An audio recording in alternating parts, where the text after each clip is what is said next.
Assalamualaikum warahmatullahi wabarakatuh. Perkenalkan, nama saya Melianti Syaputri, NIM 0852391102. Saya dari Fakultas Hukum, Ilmu Sosial dan Ilmu Politik, Program Studi Ilmu Administrasi Bisnis. Di sini saya akan menjelaskan video secara singkat dengan tema pelajaran dari sejarah Pancasila bagi generasi muda yang berfokus pada proses lahirnya Pancasila yang meliputi BPUPKI, Piagam Jakarta, dan PPKI. Proses lahirnya Pancasila dimulai dari sidang BPUPKI pada tanggal 29 Mei sampai dengan 1 Juni 1945, yang dimana Insinyur Soekarno mencetuskan istilah Pancasila pada tanggal 1 Juni 1945. Tujuan dari sidang tersebut adalah untuk merumuskan dasar negara Indonesia merdeka. Terdapat 3 tokoh yang menyampaikan ide. Pertama, Mr. Muhammad Yamin pada tanggal 29 Mei, kemudian kedua, Dr. Supomo pada tanggal 31 Mei, dan kemudian Insinyur Soekarno pada tanggal 1 Juni 1945. Pada tanggal 1 Juni 1945, Soekarno menyampaikan pidato tentang 5 dasar negara. Pertama, yaitu kebangsaan Indonesia. Kedua, internasionalisme atau perikemanusiaan. Yang ketiga, mufakat atau demokrasi. Kemudian keempat, kesejahteraan sosial. Dan yang kelima, ketuhanan yang Maha Esa. Pada tanggal ini ditetapkanlah sebagai hari lahir Pancasila. Kemudian, BPUPKI membentuk anggota Panitia 9 untuk mematangkan rumusan dasar negara. Hasil dari pembahasan Panitia 9 menghasilkan dokumen Piagam Jakarta atau Jakarta Charter yang memuat rumusan Pancasila pada alinea keempat. Sila pertama dalam Piagam Jakarta yang berbunyi ketuhanan dalam kewajiban menjalankan syariat Islam bagi pemeluk-pemeluknya.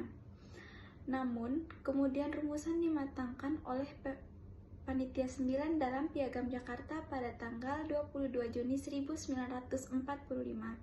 Namun, rumusan soal dasar negara itu masih belum selesai.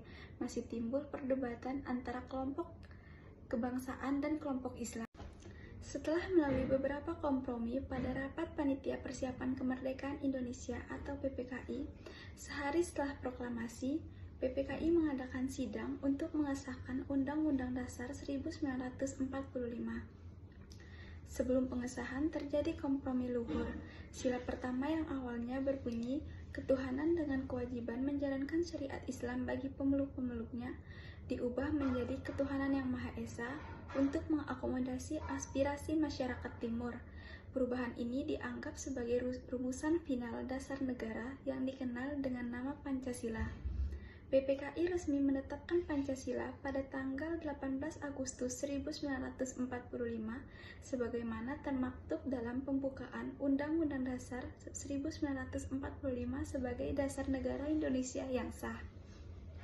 Kemudian, proses lahirnya Pancasila melalui BPUPKI yang meliputi Piagam Jakarta hingga PPKI terdapat syarat akan nilai luhur, yaitu nilai persatuan, kompromi, toleransi, dan kerja keras.